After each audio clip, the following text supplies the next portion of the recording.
Στη νότια Πελοπόννησο, ο στιβαρός όγκος του Ταιγέτου ανταμώνει τη θάλασσα εκεί όπου σμίγει το Αιγαίο με το Ιόνιο πέλαγος και σχηματίζει μια Χερσόνησο μήκους 75 χιλιόμετρων.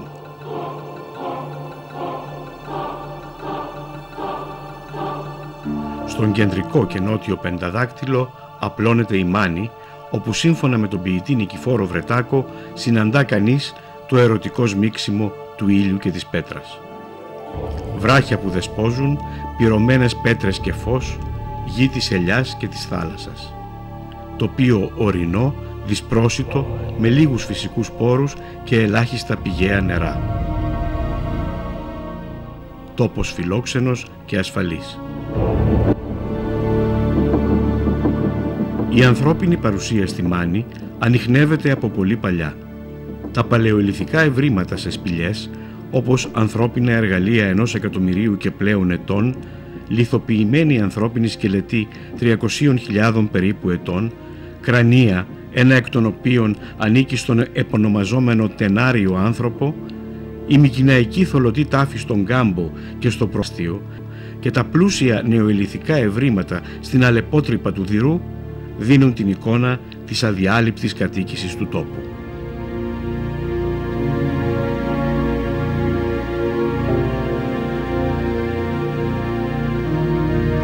Την πρώτη ιστορική αναφορά τη συναντάμε στον Όμηρο, ο οποίος αναφέρει πως στα χρόνια των Αρχαιών κόμες όπως το Ήτυλο και η Καρδαμήλη ανήκαν αντιστοίχως στο βασίλειο του Μενελάου και στο βασίλειο του Αγαμέμνονα.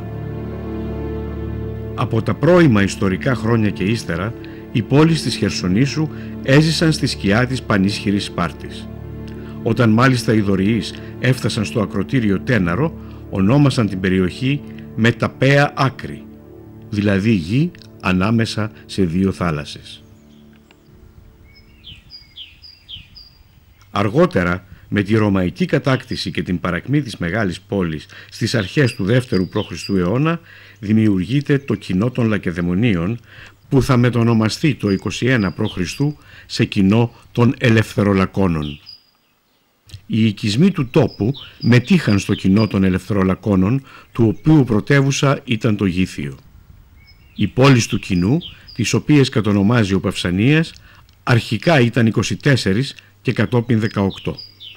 Από τις 18 αυτές πόλεις, οι 10 βρίσκονται στη σημερινή Μάνη, με τις περισσότερες μάλιστα να διατηρούν την ίδια ονομασία. Η εξόρυξη του περιζήτητου ερυθρού μαρμάρου και η επεξεργασία της πορφύρας σωρεύουν πλούτο στην περιοχή. Το Γήθιο, η Λάς, η Πέφνος, η Αβία, η Τεφθρόνη, η Τέναρος, το Ήτυλο ευημερούν. Ο τόπος περνά μια περίοδο ηρεμίας και οικονομικής ευμάρειας και η δημιουργία του κοινού θεωρείται απαρχή της τοπικής ιστορίας. Μετά τη διαίρεση του Ρωμαϊκού κράτους, η τενάρια Χερσόνησος αποτελεί τμήμα της Βυζαντινής Αυτοκρατορίας. Την πρώτη σημαντική πληροφορία που μας δίνουν οι Βυζαντινοί ιστορικοί είναι για την επίθεση που πραγματοποίησαν οι Βάνδαλοι με αρχηγό το Γιζέριχο στην Κενίπολη, σημερινή Κυπάρισο, αλλά αποκρούστηκαν. Ακολουθούν 400 χρόνια, κατά τη διάρκεια των οποίων η ιστορία σιωπά και βαθύ σκοτάδι καλύπτει τη ζωή των ανθρώπων της τενάριας χώρας.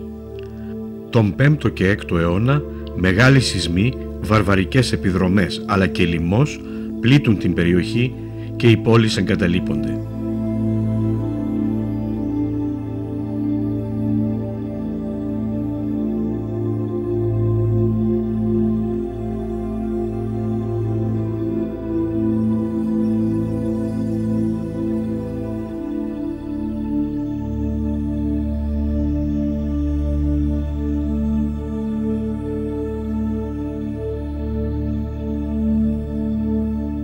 Τα επιτεύγματα όμως της χριστιανικής αρχαιολογίας και της γλωσσολογίας διαλύουν το σκοτάδι των λεγόμενων σκοτεινών αιώνων, κατά τη διάρκεια των οποίων παρατηρούνται κοσμογονικές μετακινήσεις λαών και οι δραστηριότητες Σλάβων, Αβάρων και Αράβων οδηγούν τους κατοίκους των παραλιακών τόπων στα ορεινά σε καλά προστατευμένες περιοχές για να επιβιώσουν.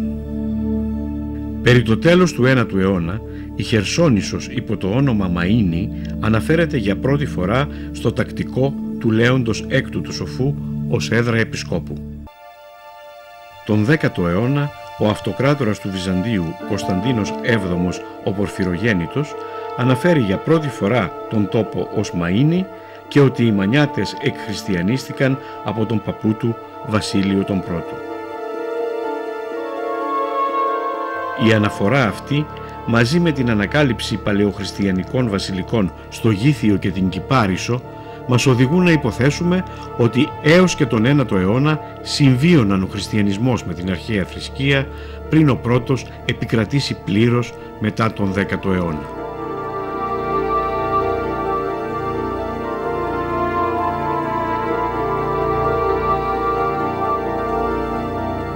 Κατά την Βυζαντινή περίοδο, το κέντρο της περιοχής βρίσκεται στο Τιγάνι, όπου πολλοί ερευνητές ισχυρίζονται πως είναι το βυζαντινό κάστρο της Μαΐνης. Εδώ ήταν και η έδρα της ομώνυμης επισκοπής που ιδρύθηκε τον 9ο αιώνα. Το κάστρο προσφέρει ασφάλεια στους γύρω οικισμούς, κυρίως από τις επιδρομές των Αράβων. Η κατάσταση αυτή θα λήξει τον 10ο αιώνα, όταν το Βυζάντιο θα ανακαταλάβει την Κρήτη από τους Άραβες και θα εξουδετερώσει τα εκεί ναυτικά τους ορμητήρια.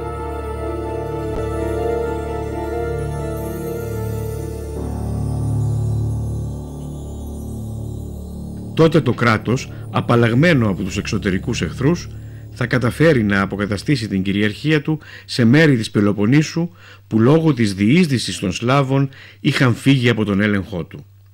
Οι ελληνικοί πληθυσμοί επανέρχονται στις εστίες τους και οι Σλάβοι αποθούνται στα ορεινά.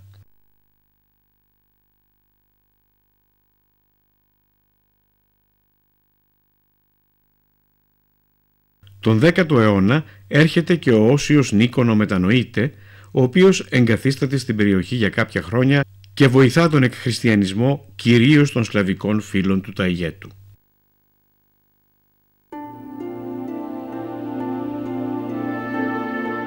Η ζωή θα συνεχιστεί με σχετική ησυχία έως το 1204.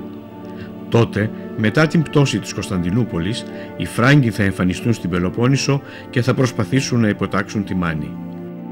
Αυτό θα πραγματοποιηθεί το 1247, αλλά η κυριαρχία τους θα διαρκέσει μόνον 13 χρόνια. Η ήττα του Γουλιέλμου Βιλεαρδουίνου στην κοιλάδα της Πελαγωνίας από τον Μιχαήλ VIII τον Παλαιολόγο και η αιχμαλωσία του από αυτόν θα είναι καταλυτική για την ιστορία της Πελοποννήσου, αφού ο Γουλιέλμος, για να αφαιθεί ελεύθερος, θα επιστρέψει ως λύτρα στο αναγεννημένο Βυζάντιο το Μιστρά, τη Μονεμβασία και τη Μάνη. Τότε οργανώνεται το δεσποτάτο του Μιστρά και η Μάνη αποτελεί σημαντικό έρισμά του.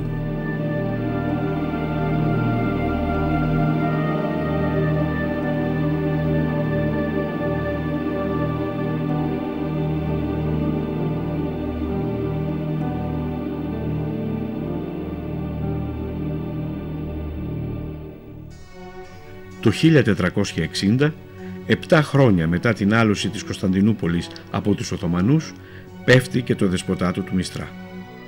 Οι Οθωμανοί θα επιχειρήσουν επανειλημμένως να υποτάξουν τη Μάνη, αλλά θα αποτύχουν. Ομπλαρχηγοί, ντόπιοι και υπηρώτες, σε συμμαχία με τους Βενετούς ή και μόνοι τους, θα αντισταθούν στον εισβολέα. Εκεί, γύρω στα τέλη του 15ου αιώνα, θα παγιωθεί μια de facto κατάσταση αυτονομίας για τη Μάνη, που ενώ θα αποτελεί τμήμα της Οθωμανικής Αυτοκρατορίας, θα παραμένει ουσιαστικά ελεύθερη. Στα χρόνια που ακολουθούν, η Μάνη προσφέρει ασφαλές καταφύγιο σε πολλούς φυγάδες από όλο τον ελληνικό κόσμο. Ξένοι και ντόπιοι, άρχοντες και απλοί άνθρωποι, στρατιωτικοί και ανυπόταχτα στοιχεία που ήθελαν να αποφύγουν την Οθωμανική κυριαρχία, συγκατοίκησαν και αποτέλεσαν το λαό της Μάνης.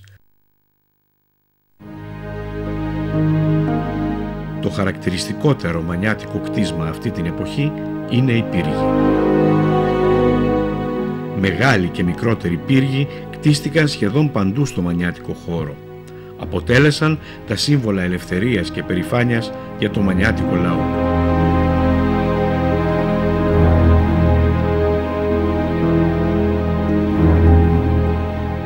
Οι Μανιάτες, λόγω των ιδιαίτερων διαμορφωμένων κοινωνικών και ιστορικών συνθήκων, ζούσαν σε μια συνεχή πολεμική επιφυλακή. Οι εξωτερικοί εχθροί και οι απειλές, αλλά και οι ανελαίητες εσωτερικές συγκρούσεις, οι εμφύλιοι και οι ανταγωνισμοί τους κατέστησαν φοβερούς πολεμιστές με μεγάλη πολεμική πείρα και απαράμιλο φρόνημα. Αυτό τους έκανε πολύτιμους συμμάχους, αλλά και φοβερούς εχθρούς για κάθε ξένη δύναμη που επιθυμούσε να δράσει στην Πελοπόννησο. Η Μάνη ήταν σε θέση να παρατάξει ανα πάσα στιγμή γύρω στους 15.000 πολεμιστές. Οι Μανιάτες, που ήταν και γνωστοί με το όνομα Σπαρτιάτες, με τους συνεχείς αγώνες τους είχαν αποκτήσει φήμη σε όλη την Ευρώπη για την ελευθερία που απολάμβαναν.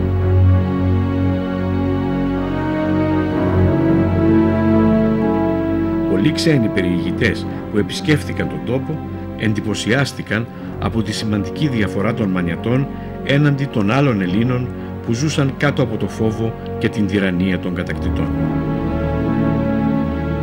Οι Μανιάτες έλαβαν μέρος σε περισσότερους από 20 πολέμους ή εξεγέρσεις εναντίον των Οθωμανών, συμμαχώντας κυρίως με τους Βενετούς, αλλά και με Ισπανούς, Γάλλους και Ρώσους.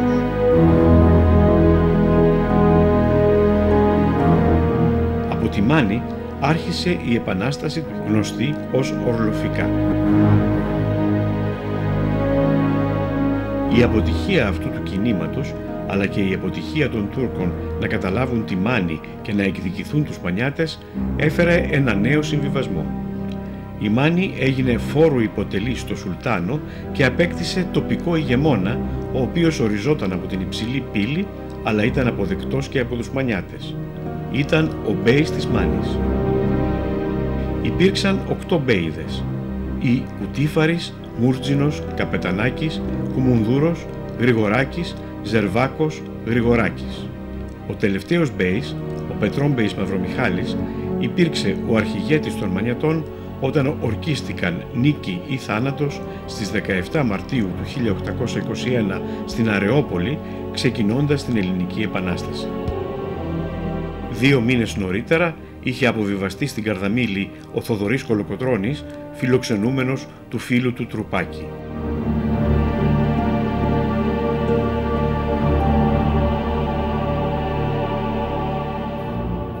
Οι Μανιάτες ήταν το κυριότερο ένοπλο και εμπειροπόλεμο τμήμα που διέθεταν οι Έλληνες κατά τους πρώτους μήνες της Επανάστασης και έλαβαν μέρος στις σημαντικότερες μάχες του αγώνα. Πολλών οι τάφοι βρίσκονται διάσπαρτοι στον ελλαδικό χώρο. Πολύ σημαντικός αγώνας των Μανιατών ήταν εκείνος κατά του Ιμπραήμ, όταν η Επανάσταση είχε σχεδόν σβήσει. Με την τριήμερη μάχη στη Βέργα και παράλληλα με εκείνη στο Δυρό, όπου οι Μανιάτισσες απέκρουσαν και ταπείνωσαν το στρατό του Ιμπραήμ, και ένα μήνα αργότερα, στην τρίτη προσπάθεια που έγινε στον Πολυάραβο, ο λαός της Μάνης κατόρθωσε και έσβησε τα όνειρα του Ιμπραήμ Πασά για την κατάκτηση της Μάνης.